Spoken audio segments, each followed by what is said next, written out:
you talk often about lifestyle businesses and performance businesses, and that step from wilderness to lifestyle and the desert and the next bit. Just talk us through that, because I think it's important for people to understand where they are on that plan of the life of a business. Because there's an interesting point you talk about, having 12 employees, then 13, and when it all falls apart. Just explain the concept, and then people will understand what I'm talking about. Yeah, the entrepreneurial journey is very predictable, and it really, the two axes, if you were to plot it on a graph, you've got how many people are on the team, because the dynamics change as you put more people on the team. And then what is the revenue per person? So a business that's doing 500 grand of revenue with 10 people is very different to a business that's doing $1 million with 10 people, or 2 million with 10 people. So if I was to say I've got 10 people and we're doing 3 million of revenue, that team is partying, that team is getting bonuses, that team, on your 1 year anniversary, you get a Mont Blanc pen worth £500. 3 years in, you get a watch from Omega, right? Like that team is a very different team to the team that's 10 people and they're doing 300 grand, right? They're commiserating all the time. So basically, if you essentially say how many people are on the team and what's the revenue per person, I can pretty much tell you exactly what that business is like. There's a map. So you start out in the wilderness, you're just trying to survive, and then you become a boutique. You've got 3 to 12 people. And at 3 to 12 people, you now have a team dynamic going on. Wilderness is 1 or 2 people. 3 to 12 is a boutique.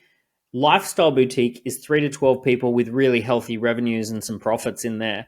Normally, those businesses run on media, technology, intellectual property, data. Those are the really kind of high revenue per person businesses. A classic example is my mate Ali Abdaal. Ali's got about 10 people on the team. They do 5 million of revenue, 2.5, 3 million of profit. My goodness, what an electric environment to be in there. That's the lifestyle business. They can live and work from anywhere. He's a YouTuber. If you try and tax him too much money, he just moves to Malta, right? Super easy. Like those kind of businesses. Those businesses, they can be anywhere in the world. They're having a great time. They're in the new economy. So that's the lifestyle business.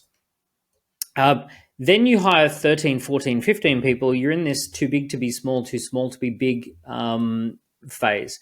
So if you just take the idea that a leader can really only have so many direct reports, so it's very normal that a leader needs a leadership team.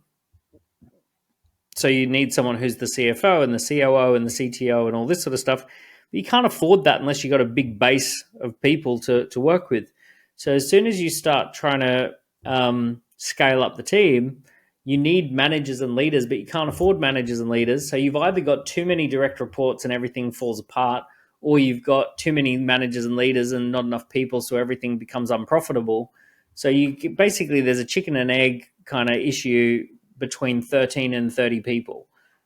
Too big to be small, too small to be big. Once you hit about 30 people, you can have 4 or 5 people on the leadership team. You can have 25 people on the actual, doing stuff team, developers, customer success people, all that sort of stuff. So now you're a performance business. So when you get to performance, this is where your business is actually saleable. This is where you make the real money through an exit. So when you sell a business, they typically want a few things, and you'd know this having sold a business. They want to have a core team who are not going to leave when the founder leaves. So they need to have some people on the team. They want to have proprietary intellectual property, some sort of proprietary asset that the business has. So there's something special about the business that's hard to replicate. And they want to have recurring revenues that they can forecast into the future. So those are the big 3. If you want to really tick those boxes, you want to have 30 people on a team. You want like 60, 70% of the income to be recurring revenue. And you want to have a lot of intellectual property on how you build the business, how you grow the business, how you deliver to the customers. All of that needs to become software, intellectual property, data, all of those types of proprietary assets. So ultimately, you get to this performance phase, you put all that in place, and then the business is worth tens of millions, and you can exit and then go speak at schools, and they ask you what car you drive.